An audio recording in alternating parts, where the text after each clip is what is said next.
Okay, so it is noon, so we are going to go ahead and get started. And bear with me as I work on, I'm using a new computer, so we're going to see. I just started sharing my screen, which is our title, Courageous Conversations. Can everybody see that? Can nod along, great. So this is our idea, which I'll get into in just a little bit, is from Education to Action. And we have 3 guests who are not from Road Community College with us today, and we'll introduce them in just a moment. But before we get started, we always like to do some ground rules. Here, uh-oh, and I'm already going too far. I guess we're starting with the mission. This is our Diversity Programming Board mission, which is to enrich, support, and celebrate our diverse community by acting as a catalyst for inclusion, continuous learning, understanding, and acceptance through active engagement and facilitation of educational opportunities that challenge biases and deepen conversations. So hope you're all in the right spot. If you didn't mean to come here, well, we're glad to have you. It'll be good. So first, we're going to talk about our Zoom ground rules. Maybe. There we go. So to keep less distractions, if everybody could go ahead and mute their microphone unless you're speaking. We'll all have a chance to speak if we'd like to, but if the dogs are barking or I have construction outside right now, try to mute yourself to help people be able to hear and understand what's happening. Please keep a stationary position. Now I'm noticing I'm kind of twisting a bit. I'm going to try to hold still. I cannot lock this chair I'm in, but please don't walk around. If you need to be walking around, just turn off your camera. Otherwise, it's a bit distracting. Please do not eat while the camera's on. Drinking water, I'm sorry, I'm going to get inappropriate. Drinking's just fine, but please, if you need to eat, that's fine too. Keep your microphone off, keep your camera off. And if you want to join the conversation, there is the chat function. So depending on what kind of device you have, it's either going to be at the bottom of your screen. So if you're using a computer, you can activate your mouse, and at the bottom, you'll see a raise hand or a chat function. I'm going to stop sharing just for a moment so I can see people's faces. Does anybody need help on how to use the chat function or raise your hand? You can literally raise your hand right now. Okay, so now that I'm here, so to use the chat function, for me on a PC, I go to the very bottom in the middle, and there's a button that says chat. Can I share this screen specifically? Ooh, I can. Watch this. Visually is helping, maybe. Can you share? Okay, I apologize, it's not working. What I thought I was going to do. So at the bottom, there is the chat, and if you click on that, it's going to open up a box on the side, and you can type right into there, and everybody will be able to read what you write. And then there's another option. If you're on a PC, or excuse me, a Mac, it's usually at the top of your screen. And so just kind of browse around and look around, and you might see that there. And then the raise hand function is, I need somebody to hop in and remind me where it is. Chelsea? I think it's under participants. You'll click on participants, and then the list of participants will open up, and then your raise hand functions and yes, other options are below that. There it is. I didn't click far enough. So participants, and then you can see we've got a lot of people joining us. I'm so excited to see how many people are here today. And there's little options there. Another way, if you want to raise your hand and you're having a hard time with is you can literally do this, and we will see you, and we will get you that way. All right. So if you go back. One thing real quick, Sally.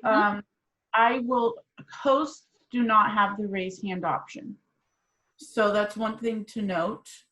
And I think that's only Ginny, myself, and you. Say that one more time about it. Hosts do not have the raise hand option. Oh, gotcha, gotcha. To speak, we would most likely need to say something in the chat. Okay. All right. So going back to our ground rules. So that's basically how to have some Zoom etiquette. Renee, go ahead. It does look like there's 2 people in the chat with their hands up, Tom and Lunta. Okay. Tom. I just wanted to say that on iPad or on the iPhone, the chat functions are in more. So you can click on more to get chat functions on iPad or iPhone. Thank you, Lunta. All right. Okay, so then I'm going to go back to sharing the screen here. And next we're going to go into, oh, is it sharing, everyone? Yes. Okay, great. There we go. So we want to create a safe space so we can all learn, share, and grow. And these are adapted from the Conversation Cafe. Please, everyone, keep an open mind. Listen to everyone and be curious. Try really hard just to suspend your judgment. Let go of anything that you may have known in the past and listen. Respect. Seek to understand rather than to persuade or convert. We all have our own values right now that we hold to dearly. Try really hard to, again, suspend that and listen and just think, let's challenge what I'm thinking right now and see if I come back to the same place or if maybe I change where I'm thinking. Discovery. Again, question old assumptions, look for new insights. Brevity. This is where I have a hard time, so you guys need to, like, when I talk too much, go for honesty and depth, do not go on and on. Moving on. Sincerity. Speak only for yourself about what has personal meaning. So if you do want to share a story, have it be something about you, not, oh, well, my friend did this or this happened. It's all about you.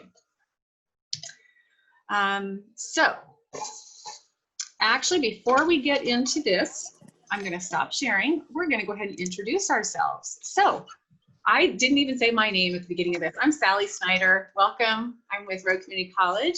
I am the coordinator of our Diversity Programming Board. And next, I would like to introduce Lunta.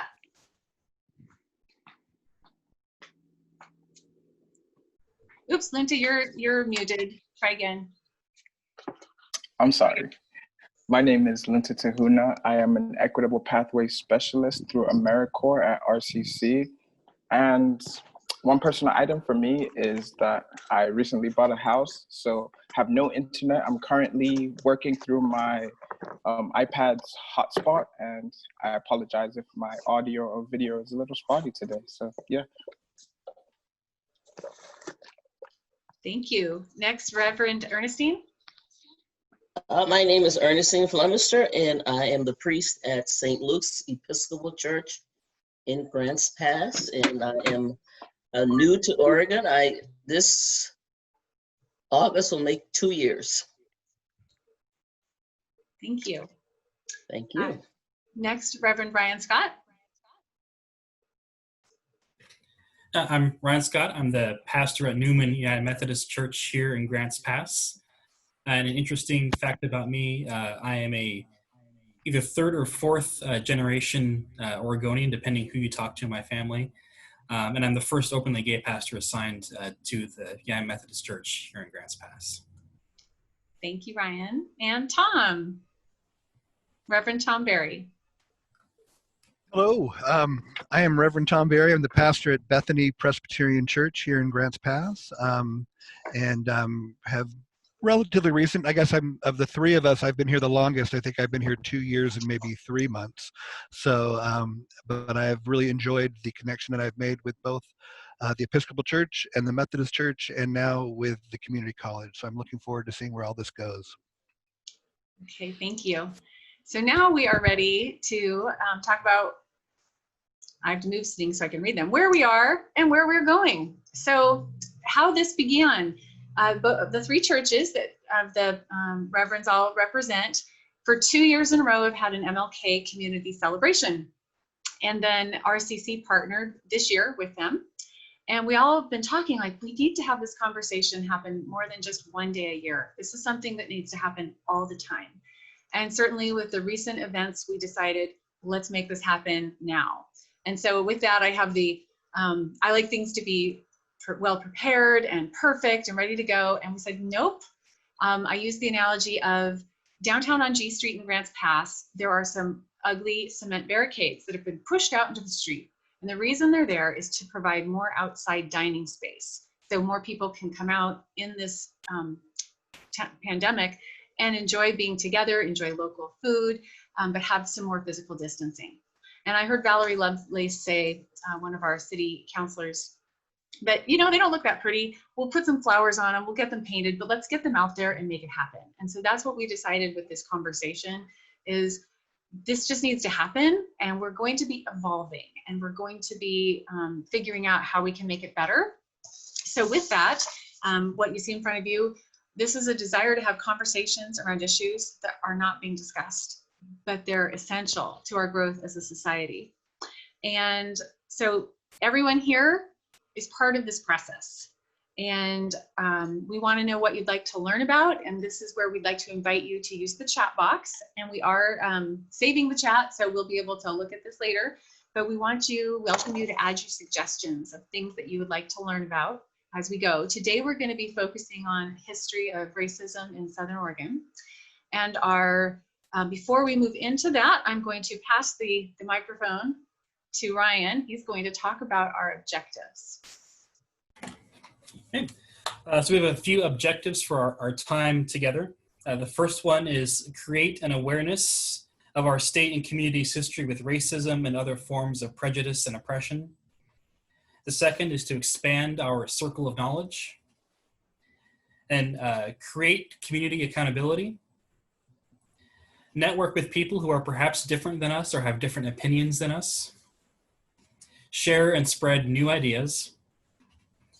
Generate a community of caring and mutual respect, and to give us courage moving forward.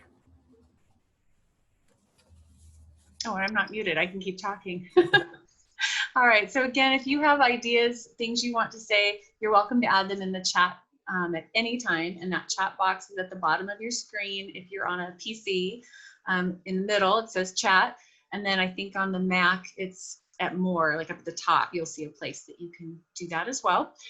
And we are, at this point, we're looking at having monthly meetings. So we have monthly meetings planned for July and August. And at the end of today, we're going for an hour until 1 o'clock. We will put those times up for you so you can see the dates, and we'll have emails coming out. But now we're going to go ahead and pass the baton to, I guess it doesn't matter, Reverend Ernestine is going to start talking to us a bit about some history of Southern Oregon. Good afternoon, everyone, again. Well, when I was looking at the possibility of moving to Oregon, I had several family members and friends called me up and asked me if I was crazy. Did I know the history of Oregon, and why was I even thinking about coming to Oregon? And so I learned a little bit before, and I'm learning more now about the history of Oregon, how the settlers came, and before it was a state, they had decided that it was going to be a territory for whites only. And they, I think this was in the 1800s, around 1840, 1843, and they met and they came up with an agreement. This is the state we want to create, and we want only European Americans. A lot of them had come from the South out of the Civil War, and so they wanted to create a state exclusively for white people. And so they set that up, and it is something that is set up even in the Constitution of Oregon, that African Americans were not allowed to stay here. And so it was embedded in the state constitution until in the 70s. And when African Americans came here, as they did, either as freed people or they were brought here as slaves. By the way, the state prohibited slavery. They were only allowed to stay in the state, and they were not allowed to stay in what they call sundown laws. In some towns, Grants Pass was one of those cities that was a sundown city, and you could not spend the night. If you were an African American, you could come, do whatever it is that you needed to do, and you had to get out. If you stayed, you were beaten. I think it was 36 lashes the first time around, and they kept beating you and beating you and beating you until you left the territory of Oregon. They also had a very, very large Ku Klux Klan settlement in Oregon. I think it was about 35,000 strong. And yes, Grants Pass was part of it. Ashland, Medford, Grants Pass, Cave Junction. And they even had, I was told they had this sign on a bridge and they used the N-word. And so the history is still going. And this Oregon is still one of the whitest states in the Union.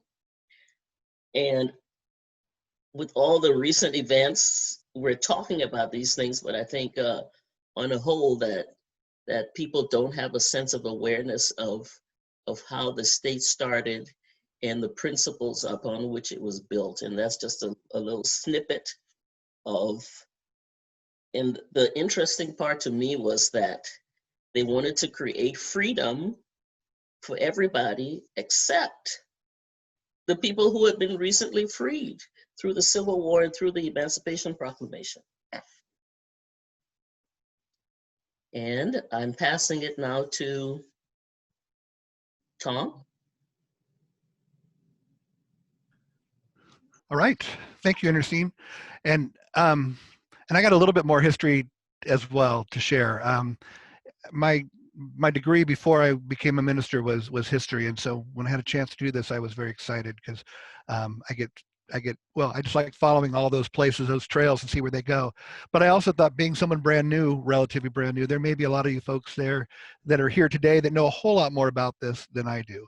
So so you get to see my first initial kind of entry into this to learn more about the place where I'm living right now. And so I did some research. I went and Googled a few things and followed a few leads. And without repeating so much of what Ernestine already shared, I did find a few things that I wanted to lift up. One was that I found to be very interesting was the Camp White, which is where White City is now, just outside of Medford. And that was named for I guess he was a general in the, I think he was I don't want to say National Guard, I believe, who passed away just before, if I remember correctly, just before World War II, or before we entered into World War II. But that was named, that whole area became a military training camp. So soldiers came to that area to be trained before they were deployed during World War II. And that brought in a number of African-American servicemen. And there was a lot of frustration, to say the least, depending on who you talk to outright protest about why they should be allowing African-American servicemen to be here and be trained. And it was interesting, though, too, to find out that from the history and people doing the research, they did such a good job of hiding these folks that many people didn't even know they were there. So it wasn't, sometimes we think about, armed conflict and other, KKK, lynching, and not to say any of that didn't happen, but there's also a very quiet piece of racism, I think, that we don't always understand. So these folks, these soldiers were, for whatever reason, were hidden and kept out of view, and a lot of people didn't even know that they were there. But after the camp closed down to be used as a training camp, it became a prisoner of war camp. And there were many German soldiers being kept there for quite a while. And as folks went off to war, many of the people who were able to pick fruit and things like that weren't able to do that. So the soldiers training did that. When the soldiers went off to war, those soldiers went off to war, and the prisoners were there. The prisoners started to be hired out or used as labor force. And some of the comments made by people in the Medford area were that these were really nice folks, and they were a lot like us, and they missed them, and some of them actually moved back after the war was over. So it was very interesting that that when there were African-American Black soldiers training there, they were either harassed or at least hidden. But eventually, when the German soldiers, prisoners were there, comments like, "They're so nice and they're so much like us," and that is going to send me on a much deeper desire to study some of these things that are happening. the interesting piece that I found too was we have a connection with our church. In the 40s, early 40s, a pastor showed up. He had just been called to be the pastor at Bethany Presbyterian Church. He showed up for his very first Sunday to find the church on fire and it burned to the ground. That didn't happen to me, luckily, but as they were trying to figure out what to do next, they actually bought the chapel from White City, or from Camp White, the old military chapel that was not being used, and that became part of our history. And again, as a history major, I could go on and on and on, and that's not what we're here for today, but it was exciting to follow some of this and have my eyes opened.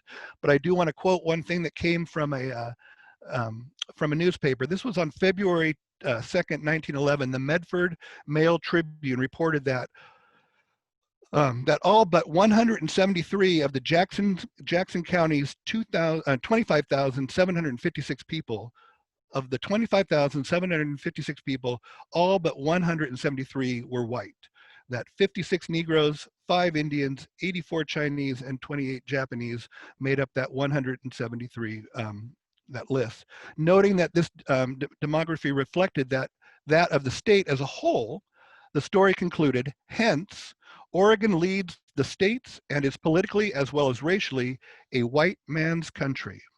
So they were very proud of who they were and what they became. And so that's a history that this church is going to have, the state and our churches are going to have to wrestle with. So that's all I have to share. I think I then turn it over to Ryan. Actually, I think Lunta. Lunta, thank you, Sally, for helping me out there. Yes, thank you so much, Tom. I just really would like to echo what you said. And I feel like a lot of the history is bleak and, hard to kind of go through. But through that bleak time and experience, there is a lot of pioneers and hope present through that story. And one thing that I have found through my research is the town of Maxville. And Maxville, Oregon is a northeast Oregon town right east of Wallowa, Oregon. And this town was home to the first African-American loggers in Oregon. And they created a community with several European settlers and predominantly Greek immigrants. And there were only 40 to 60 African-American members of this little town and city. And a lot of their work was physical and a lot of their work was in the woods. But even though they were in community with these European settlers and these folks that have settled in Oregon before these African-American settlers, they were still experiencing the racism that Ernestine was talking about earlier, continuous slashes until you left and continuous just ostracization until you decided to leave. But Maxville did the thing that Tom was talking about, where they would hide folks and they would take care of folks and they would work in community together in order to raise the community and in order to create kind of the city. And Oregon names Maxville as a ghost town now. And at the time in 1923 and 1933, it was a lively woodsman town. And to know that folks were working together and folks who had a different pigmentation were still receiving hatred and still receiving pain, even though they were in community with folks, is kind of sad, but also gives me hope and gives folks hope for pioneering and making sure that we are being progressive and we are using growth to continue and create communities amongst one another. So small little town of Maxville, Oregon is a beacon of hope. So yeah. I just realized, Lunta, you asked me to share some photos. So now I have the one of the family up.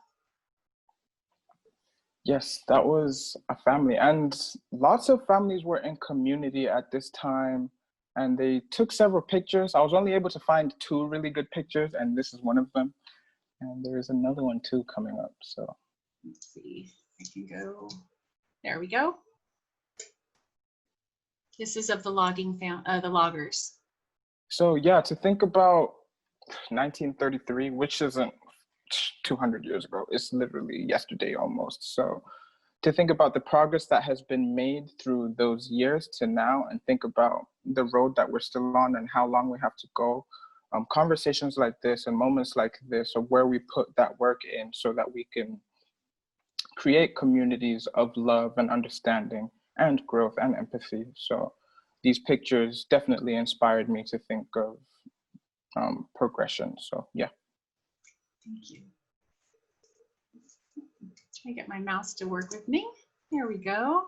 Okay, so what we want to do next is have a question for everybody to respond to. And at this point, if you're more comfortable to do it in the chat, you can do it that way. You could also raise your hand or your virtual hand and take turns. So I'm going to share my screen one more time. I am not, let's see, here we go. Okay, so adding your thoughts to the chat. So our question that we're going to pose, if I can get the, I'm pressing buttons and nothing's happening. There we go. It just wasn't catching up with me. So the question, do you think people of color experience Southern Oregon the same way as white people do? So I invite everyone to share either via chat or if you'd like to speak out loud, to do so now. And I am not seeing my chat at the moment. I apologize. So if anybody, Lunta or Tom, Ernestine or Ryan would like to read, go for it. Well, there's a lot of no's. There's a lot of no. I think they feel like outsiders. I don't think so. No, I think they feel. Yeah, absolutely not. That's a big no. Capital no. Nope, not at all. So there's a lot of no's. And okay, so then let's ask the question of what differences do you think people experience? It looks like Annie has something to say. So Annie, go ahead and see if you can unmute yourself. I think I am. Can you hear me? Mm-hmm. Hi, everyone. I'm so glad that we're having this conversation and to be listening. And for those of you who put this together, I think this is where it starts, a conversation. But to the question, I grew up in the Rogue Valley. I'm a Latina, so woman of color. I've been in some spaces as an adult where there's other people sharing their own experience of growing up here, and very different from a white person to myself. A few times I've been sharing and some people are like, no, it wasn't like that. And I was like, it was like that for me. So it is a contrast of how we move around, how we do things, who we know, how do we know people or don't know people. You know, I think it's just giving the history, right? And this is about systemic oppression, just how people of color don't have the same access as to even the social capital, right? So that was one of my first experiences going to school and being, not knowing like who's who, being in school and being called names, even bad names in Spanish when I was told to speak English only. So it's just a very different experience, and especially when you have people who do see you as an outsider, treat you as an outsider, and basically running the same mentality of the sundown mentality with, you know, in schools with youth of color, saying you don't belong here, sort of like pushing you out. So that's been some of my experience growing up just in the school system. Thank you. Thank you for sharing. I want to go ahead and read some of the things that have come up in the chat. Hispanic folks at St. Anne stayed away when ICE was around. I do not. I was unaware how bad it was until a person of color asked me at a gas station if Ashland was a wizard town and was embarrassed when they had to explain it to me. judgment before anything else is known about who they are. Before I moved to Oregon a few months ago, my family and friends also talked to me about concerns they had, similar to Reverend Ernestine was saying, being told to speak English only. Assumptions about where our parents work, where you were going to school, or you even graduated high school.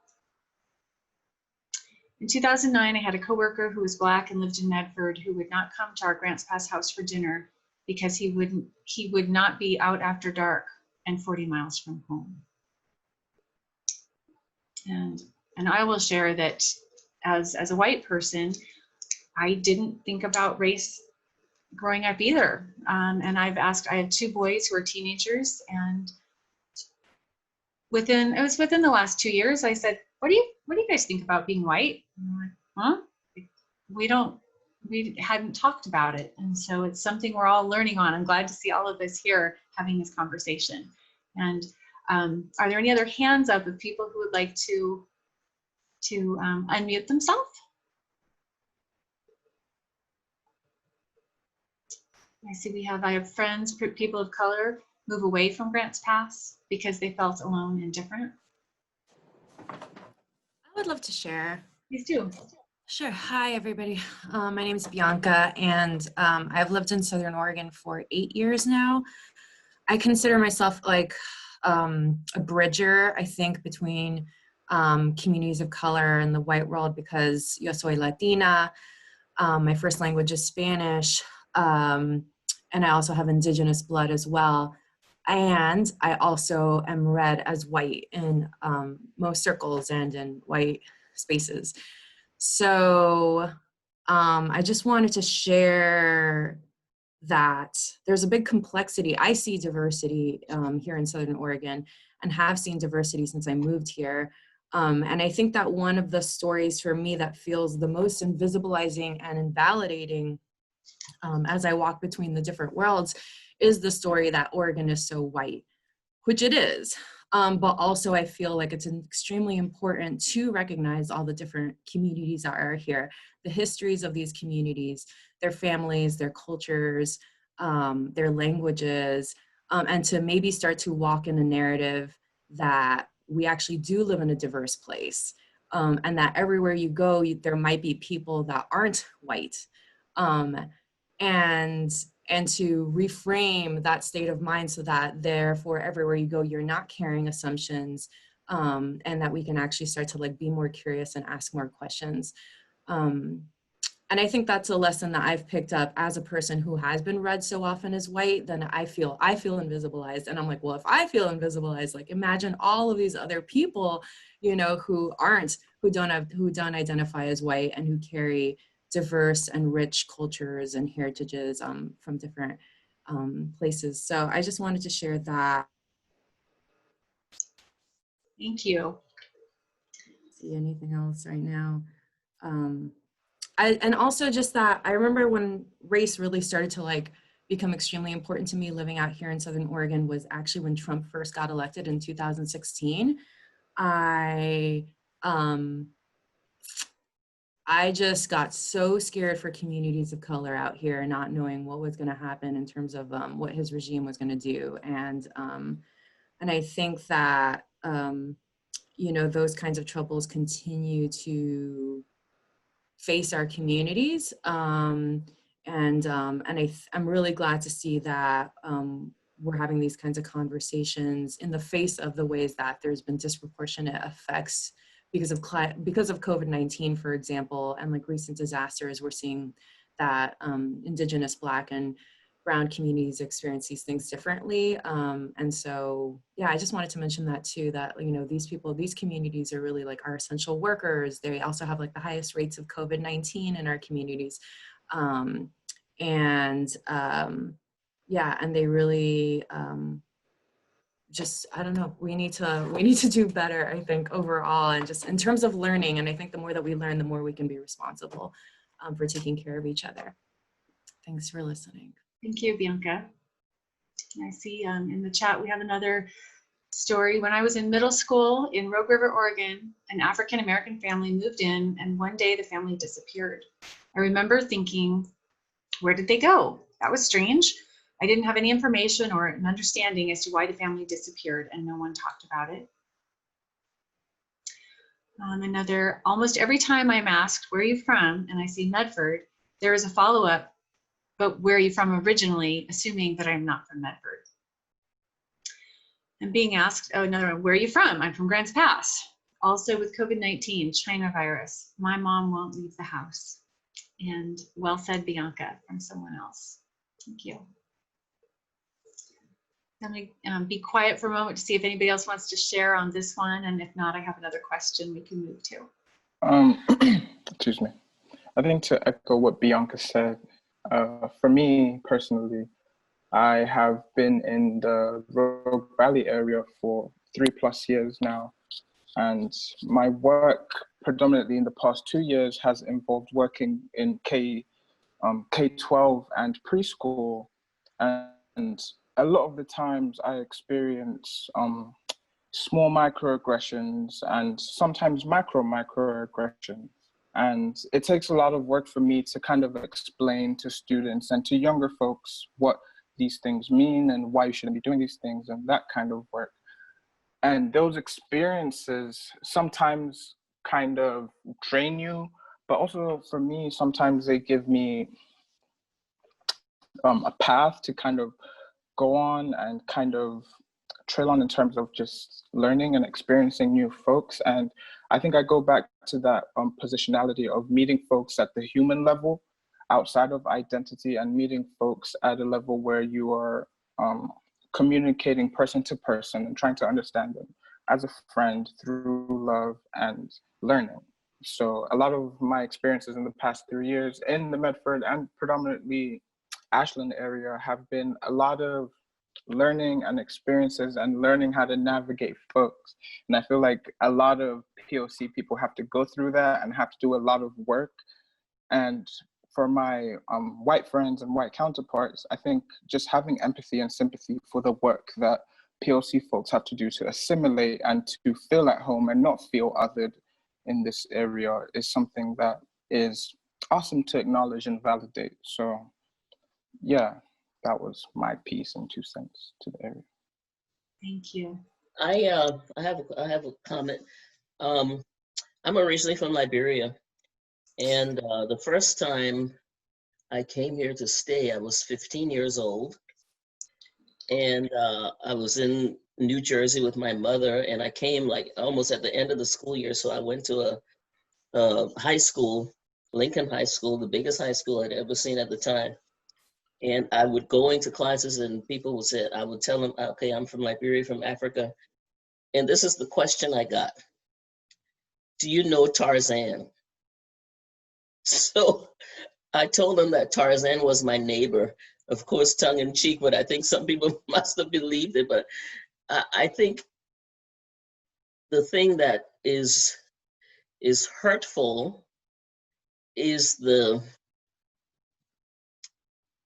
inability or the lack of curiosity about other people and other cultures and other environments that are around us.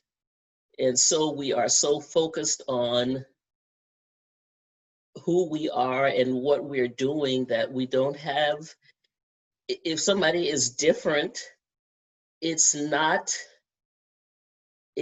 something that's terrible. They're just different. And have a sense of curiosity. Where are you from?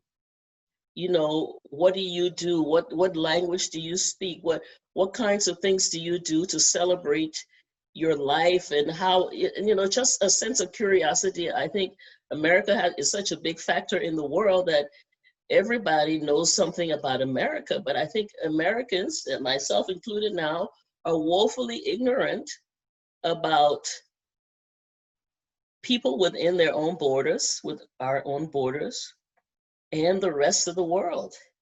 And it just puts us at such a disadvantage. And I hope that we can start to change that. I know, like all the articles are coming, everybody wants to read about how to be an anti-racist and how to do this and how to do that and how to do the other.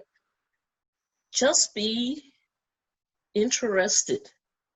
Just be caring. Just be concerned about what goes on in the lives of other people, especially people who are different from you. And thinking about the question, where are you from? Where are you really from? Imagine what that feels like. That means you don't belong here. If you're like, where are you really from? And you are from here. So when you're asking questions, think about, what can I do to make this person feel welcome and belonging? Or how would I feel if somebody asked me that in my home? I know we had Chiharu, you would like to say something, so go ahead and unmute yourself, please. I just thought I would like to share my story. I am Chiharu. I am originally from Japan, and I spent about 6-7 years in Oregon from late 80s to early 90s, going to high school in Roseburg, Oregon, where I was an exchange student from Japan, and also going to Willamette University after some brief pause in Japan. I went back to Japan and came back here to Oregon. And I was lucky to have this host family in Roseburg, Oregon. I think I was in a pretty much protected environment. And I had no idea. I was 17 and I had no idea about the history of Oregon at that time. But I did notice that I was like the only Asian person living there, or one of the very few people. And, you know, kids are all very open. They were just very curious. They'll come and touch my black hair, and they'll sometimes comment on my eyes and, why are your eyes so small? And I think they're just, you know, being very just curious, and they're, you know, just making, it's almost like they wanted to have a conversation with me by making those kind of strange comments sometimes. But I did notice that there was a Afro-American family who moved in, and I became friends with one of the boys. And within like 3 months, he told me, I think my family, we all have to move out of here because there's a group of people, white people, who are being very nasty, and they might be Ku Klux Klan members or something. And I'm like, oh wow, you know, it's like, oh, that's just terrible. And then a couple of years later, when I was going to Willamette University, I was an undergrad, and because I had so many classes I was taking, and I was a piano performance major at that time, I was trying to get to school to practice, and my apartment was just a couple blocks away from school, and I used to just get my bike out from the first floor. We're all living on the second floor and first floor, and I'll take the bike out and go through the alley and get to school when it was still kind of dark, early in the morning, like 6 a.m. or a little, you know, before. And one morning I woke up and I opened the door to get my bike out, and I saw on the wall of the alley, Hiroshima was necessary, spray painted really big.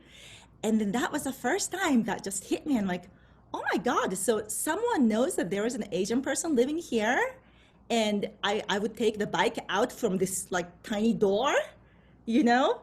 And that really was the first moment that hit me. And I'm like, oh my gosh, racism does exist here. And I have to say that most of my experiences in Oregon was really positive, and there were lots of people who are planting seeds, you know, creating an international club, inviting me to those, you know, to participate in international dinners so we can share our meals from our countries with everyone. My host family, also in Roseburg, I mean, they were accepting and finding families who would, you know, host exchange students from all over the world, like all over the world, and creating all kinds of events to inform the community about these kids from foreign countries. So, so I have hope for Oregon. I think things are much better today compared to like late 80s or early 90s. So thanks for listening. I just thought I'd share. Thank you, Chiharu. Let's see, do we have anybody else who is wanting to say something? Okay, let's see. Another question we have. Hey, Sally, I'm sorry. Yeah. Go ahead, Tom. I want to jump in. As I've been listening to other folks and thinking about that question about how people are treated possibly different, when they're here. And thinking back on my just over 2 years of coming to this community and coming as a pastor to a very, you come to a very close-knit, you have a welcome wagon, I guess. It's not like, maybe like other jobs, but you come into a community already. So I felt very welcome coming here, but also it's, the realization that I fit, and I'm not saying that I fit the norm. I blend in. And so it's very easy to not be aware of a lot of different things. It's very easy to not be aware of people of color or of how other people are treated. You really have to work at that as a person who fits that norm. And so that's, again, one of the reasons I want to do this and things that, being a part of this, because I think talking with other folks, other middle-aged white males especially, that are just not aware of the differences. So when that is brought to them, there is a defensiveness. There is they feel they're being attacked. They feel they are good people. We're good people. Why are you telling me I'm? And no one's telling them that they're not being a good person. But it is just, again, when everyone looks like you, when everyone, for the most part, has a similar culture and background and a way of thinking and a way of moving through society, it's easy to be a part of that and not see that. And I'm not making excuses for me by any means or other people. I'm saying that is, to me, the reason why things like this need to be done and have to be done, because if we don't hear people's stories and if we don't hear,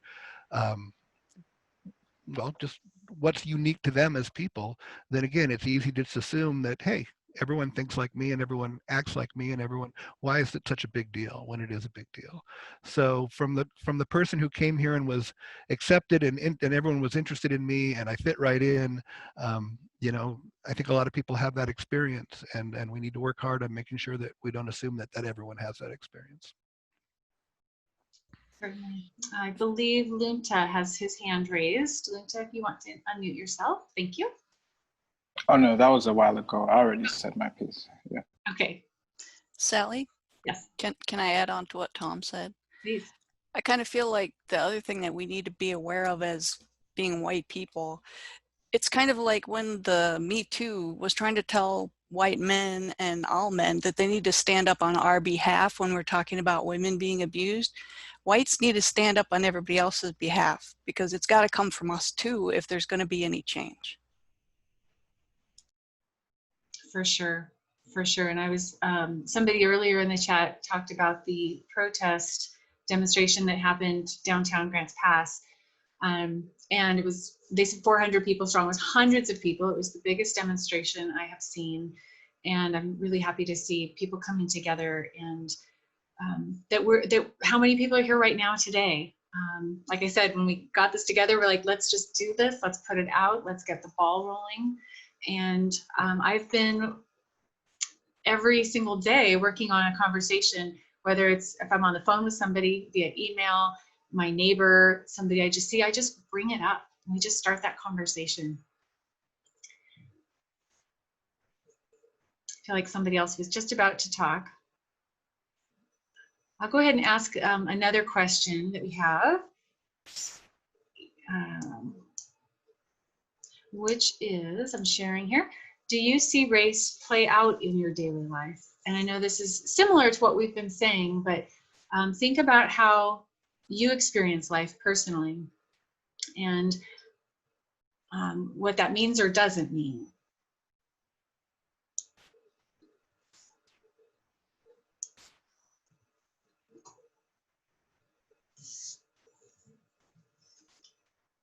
To go to gallery, there we go.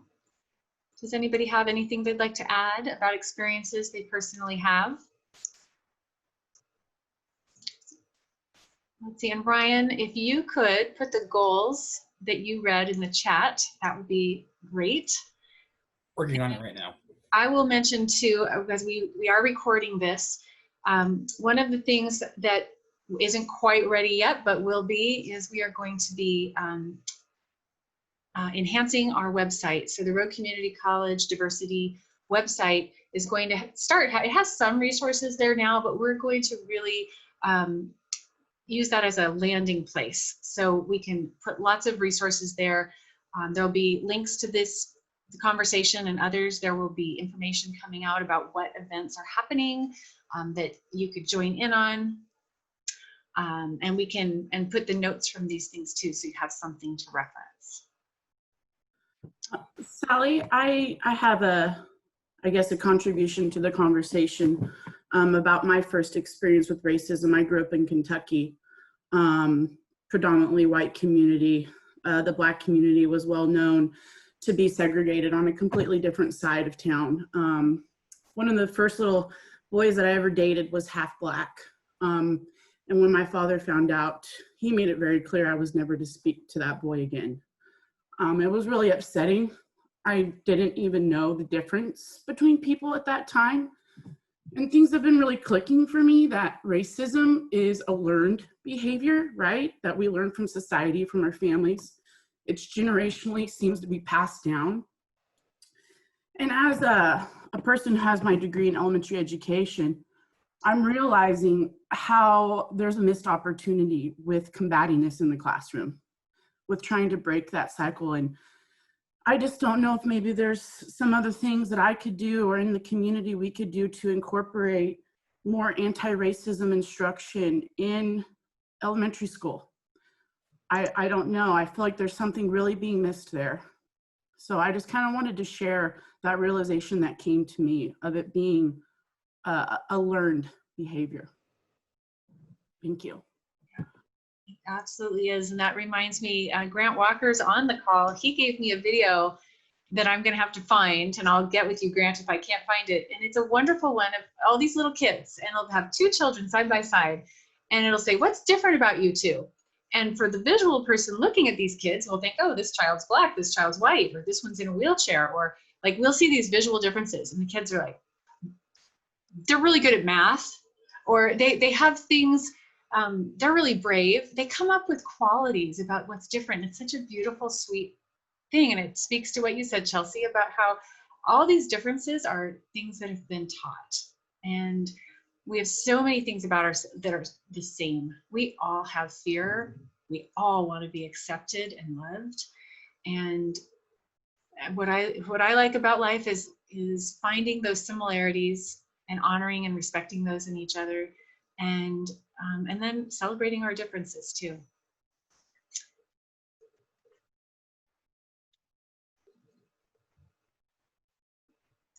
Hello.